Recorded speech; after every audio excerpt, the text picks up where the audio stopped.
Case 1. When you think there is no model from a process point of view. You can choose to null models at the start of the model identification process if you know that there is no relationship between an MV and a CV or a DV and a CV.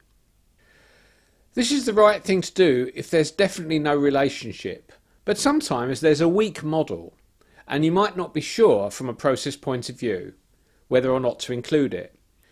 So in some cases it's best to leave all possible models in at the start and assume that any MV or DV could affect a CV.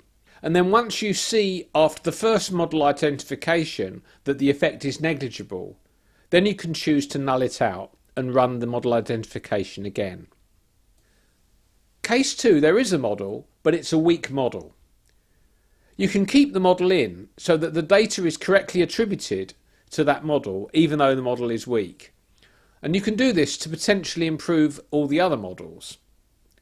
At a later stage, the model can be removed if you don't want to include it because it's a weak effect. Case 3, there is a model and it's strong, but you don't want to use it for control from a process point of view. Here you want to keep the model in the first stage of model identification and then either remove it later or you might decide to make it a feed-forward variable. Final thoughts. In multivariable control, it's sometimes better to have a minimalist approach and only include models that are strong and that you want to include from a process point of view.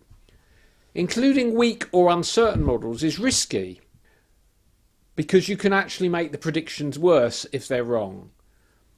You might want to exclude them or null them, or even carry out some additional step testing in order to improve them.